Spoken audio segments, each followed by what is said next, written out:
Guy Fitness Day 5 Daily Journal long form video. Today we're going to talk about an amazing diet thing that just happened today that really just made my day, inspired what I was doing today. As far as yesterday, or 2 days ago, I kind of had a little bum day, crawled out of bed on the wrong side, just wasn't really in the mood so much for doing this kind of thing. Not just this, but the actual exercising in the day. I was just in an out mood. And the funny thing is how those things turn around on a dime, for me at least. So dieting, right?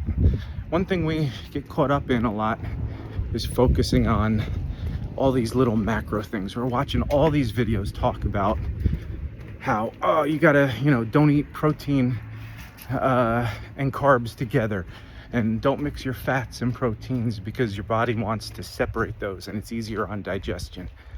So if you're gonna eat protein, eat mostly protein, maybe a little tiny bit of carbs, but don't confuse your body and your machine will run more efficiently. Sugars, avoid those at all costs. Carbs turn into sugars, so try and cut out all your carbs and go carb free. I mean, there's just so many different techniques and diets, and all of them work to a certain degree.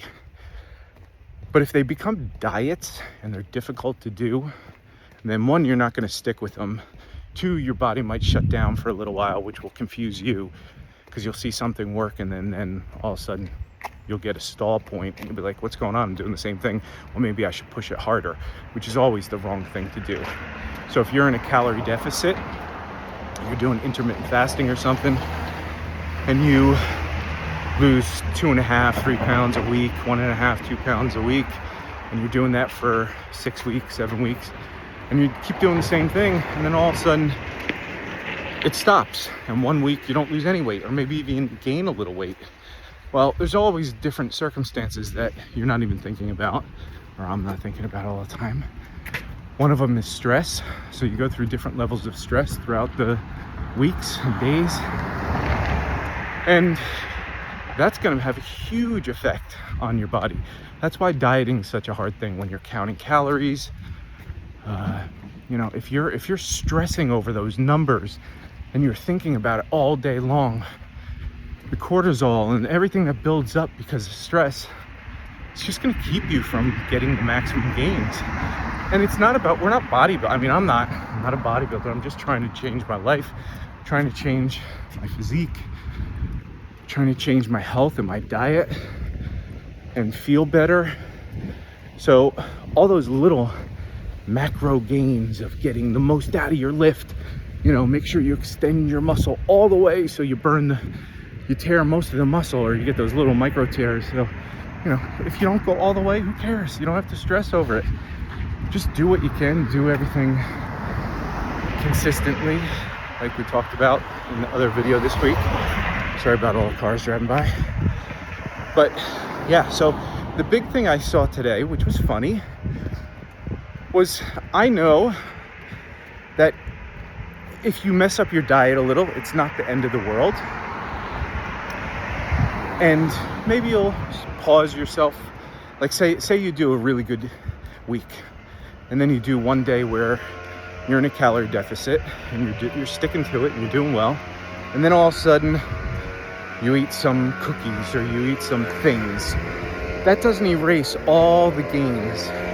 It'll give you an insulin spike, and that's the main thing that we're trying to avoid. A lot of insulin spikes throughout the day, which is what most people have. Most people, they eat all day from the moment they wake up, then they snack, then they eat lunch, then they have a few more snacks, they eat dinner, they go watch a movie at the end of the night or whatever, and they're snacking. And yeah, you're literally just having insulin spike after insulin spike, and your body's not getting any time to rest and do its thing. So that's why intermittent fasting is so huge, for me at least. It was a way to maybe even have a large insulin spike, but it comes down really quickly, and then you have 12 hours, 14 hours of no insulin spikes. So, in knowing all this, the funny thing is you could sneak little snacks in there. If you're not going for a bodybuilding kind of, again, watching all these YouTube videos, a lot of these people are talking about how to get the very, very most out of everything you're doing. And I don't need that. I just want to see progression every week. A little bit of weight loss, a little bit of muscle gain. If I could push it and get more, great. But point is, today or yesterday, it was somebody's birthday, and there were donuts involved, and I had half a donut, a half of apple fritter. Amazing, so delicious. Half of them, and these are the huge donuts, and they're fried, and it's just nothing but sugar. And then I went to the beach, went down to the pier, enjoyed the night, came home, was so hungry, and what did I do? I ate another donut. So I had 2 huge servings of sugar, carbs, sugar. Just, it was so glorious. I'm a sugar fanatic. So I eat those and I'm a little sad. Now, the interesting thing is I did really well this week with dieting and exercise. And I ended up thinking I was going to gain some weight. I had a target goal.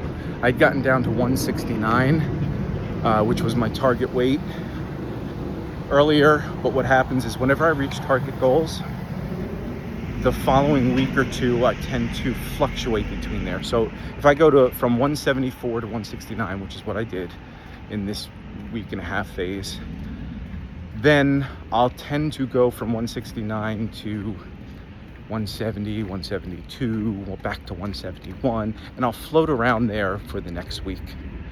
And then the next week, I will reach that target again. And once I reach it a second time, sometimes it takes a third time, that'll be my baseline. So the last few months when I was going from 185, it really took me a long time to get to 180. I kept bouncing back and forth. And then I settled in at 180. Then got down to 175. It was always 5-pound increments, somewhere around there, 4 pounds. And then I keep floating around. So last night I don't even look at scale anymore, really, honestly, because I'm at a point where I'm okay and I could see the changes in the mirror for the most part. And I did look at the scale this morning when I woke up, and I was shocked because yesterday I was 171.5, and I thought, okay, this is Thursday. If end of night I do really well, this is before I ate the donut. It's like if I do well and then Friday I crush it, I will get down to that 169. It'll be great. 2 pounds, easy enough. Sleep a little of it, the weight off. We're good.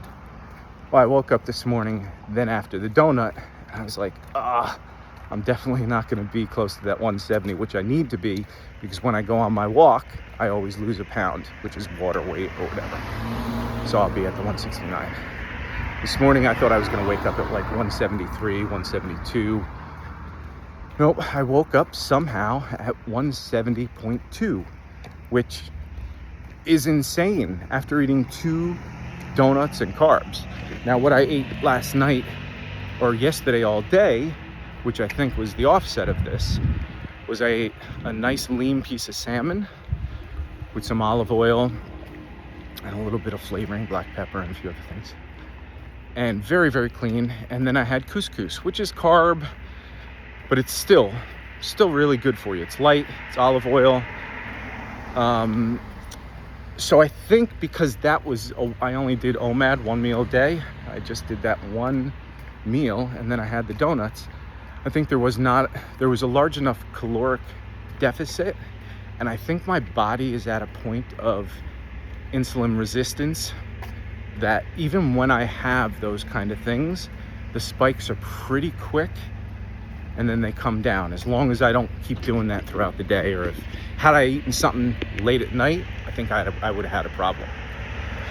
So yeah, I was amazed, and that made me so happy. And I was inspired to come out immediately and throw on my clothes. I was like, yes, let's get this walk in. Today I'm going to do the my second half of my split training, which is Tuesday and Friday, which is chest, which I'm excited for. Basically, I do chest, shoulders, and I do lower back.